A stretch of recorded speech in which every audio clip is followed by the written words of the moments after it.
России зарегистрировали рекордное за 12 лет число тяжких и особо тяжких преступлений. По данным МВД РФ, наибольшее их число зарегистрировано в Москве. На втором месте Московская область, на третьем Краснодарский край. До рекордных значений число тяжких и особо тяжких преступлений выросло в граничащей с Украиной Белгородской области. С вами Нехта. Все самое важное и интересное на этот час. Войны с НАТО не будет, расходимся. В Альянсе прокомментировали скандальную статью немецкого издания. Крупнейшее учение Североатлантического альянса со времен Холодной войны. Великобритания отправит 20 тысяч военных в Европу. Сейчас настало время для всех союзных и демократических стран по всему миру обеспечить рост своих расходов на оборону. Счастливое совпадение. Компания талантливого эндокринолога и по совместительству дочери Путина заработала миллиард в прошлом году. В духовных ценностях для нас это более значимый, мне кажется, эффект. Доброе утро, дорогие подписчики! Не проходите мимо. Если вы нас смотрите сейчас, поставьте лайк этому видео. Ваша активность говорит Ютубу о том, что мы вам интересны. И это очень поможет продвижению наших видео. Итак, вперед к новостям. Более 4 миллиардов долларов в этом году выделит ООН на гуманитарные нужды Украине. Около 40% населения страны нуждаются в гуманитарной помощи. Наступление холодов и регулярные обстрелы со стороны России усугубляют гуманитарную ситуацию. Об этом говорят данные ООН. Сотни тысяч детей напуганы и психически травмированы. На юге и востоке страны рядом с линией фронта проживает более 3 миллионов человек. Некоторые из них остаются в домах без водоснабжения, газа и электричества. При этом в организации отметили, количество помощи планируют сократить не потому, что украинцы стали жить лучше, а из-за конкуренции с другими странами, где тоже идут конфликты. Общее число беженцев сегодня, а я остановлюсь на этом, составляет около 10 миллионов человек. Если вы добавите почти 4 миллиона человек, которые перемещены внутри Украины, и более 6 миллионов, которые являются беженцами по всему миру, сюда входят Канада, США, Япония и другие страны, то, я думаю, 6,3 миллиона. Таким образом, более 10 миллионов человек находятся не в своих домах. Это является крупнейшим кризисом перемещения в мире. НАТО не готовится к нападению России. Статья издания «Бильд» перекрутила информацию, которая переполошила полмира. Директор Центра передового опыта НАТО в области стратегической коммуникации Янис Сарц заявил, что это не секретный анализ разведки, на который ссылалась Бильд, который прогнозирует ситуацию о войне, а сценарий предстоящих учений. Напомню, накануне немецкое издание опубликовало якобы данные секретного документа Минобороны Германии. Там говорилось, что РФ собирается напасть на НАТО летом 2025 года. И было довольно правдоподобно описано, как это может произойти. Что касается статьи Бильд получил учебный сценарий, который всегда представляет собой воображаемую ситуацию для проверки военных возможностей в той или иной области. Раньше сценарии были полностью вымышленными, с несуществующими странами и географией. Теперь же существующие страны и география более применима к реалиям. Это не секретный разведывательный анализ, предсказывающий развитие ситуации. Тем временем НАТО готовится к крупнейшим учениям со времен Холодной войны. Министр обороны Великобритании объявил, что отправит 20 тысяч военных на учения Альянса в Европу. В них примут участие военнослужащие Королевского флота, сухопутных войск и королевских ВВС. Учения Steadfast Defender пройдут в первой половине 2024 года на территориях нескольких стран.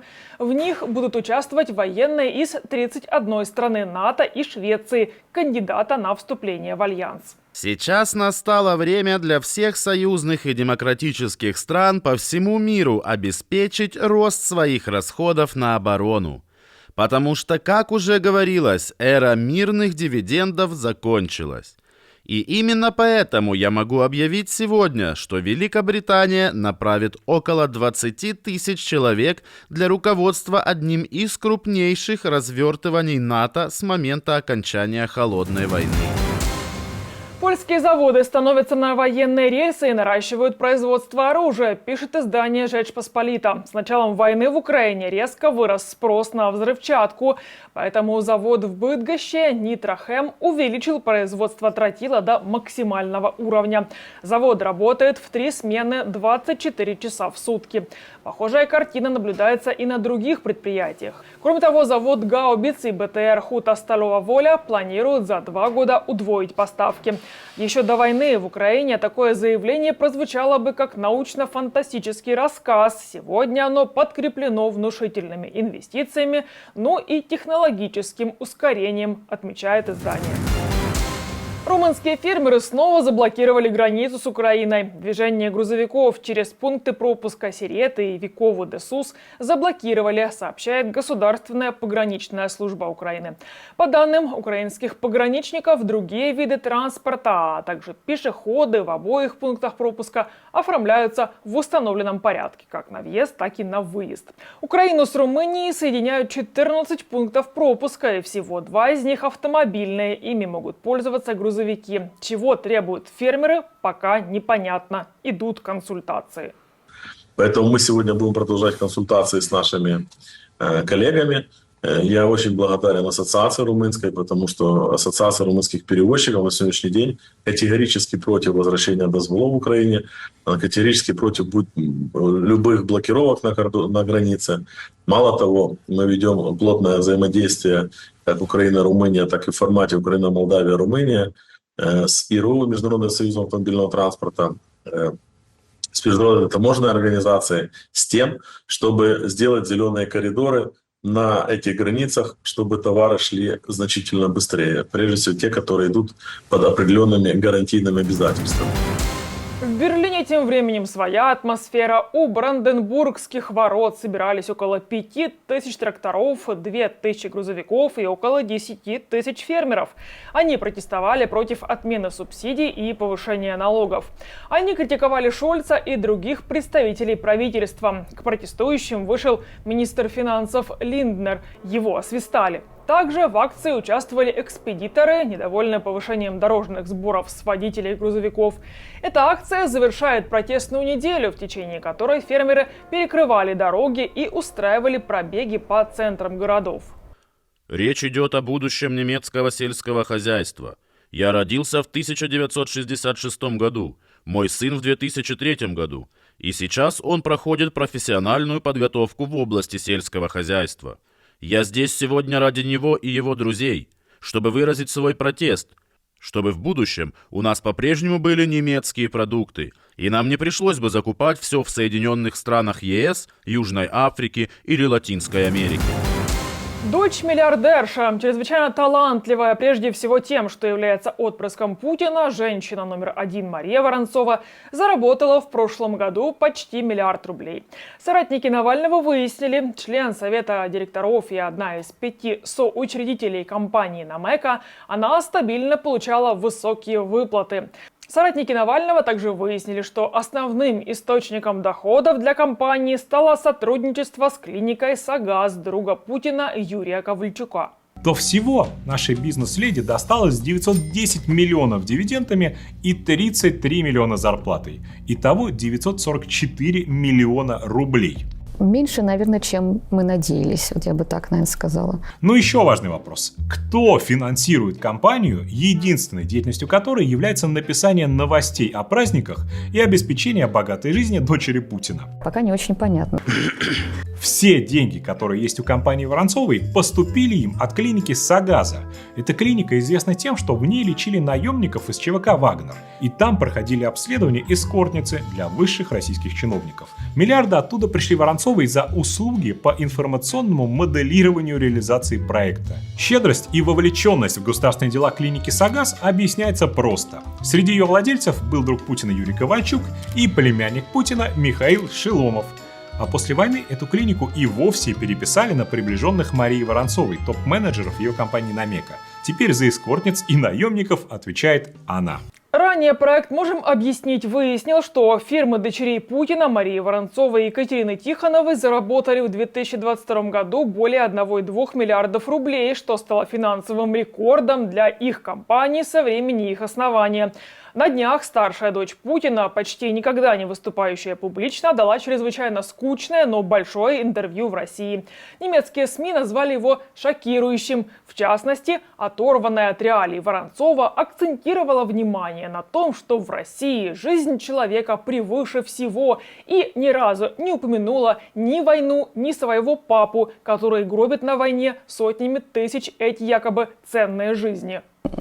Наше общество, я имею в виду российское общество, с нашими жизненными устоями, с нашей культурой, с нашей религиями, я бы сказала, все-таки не столь экономикоцентричное общество. Да? Мы в большей степени человекоцентричное общество. И для нас высшей ценностью все-таки является ценность человеческой жизни. И каждый прожитый день жизни, даже если он для экономики может быть не столь, извините, такое слово, выгоден, да, не столь значим, в духовных ценностях для нас это более значимый, мне кажется, эффект.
Forbundne, forpligtet for kongeriget Danmark.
На этом ставлю точку. Благодарю, что были с нами. Если вы хотите получать информацию более оперативно, приглашаю присоединиться к нашей многомиллионной аудитории в Телеграме или Иксе. Поблагодарить нас за работу можете с помощью кнопки «Спасибо» под этим видео или по ссылке в описании.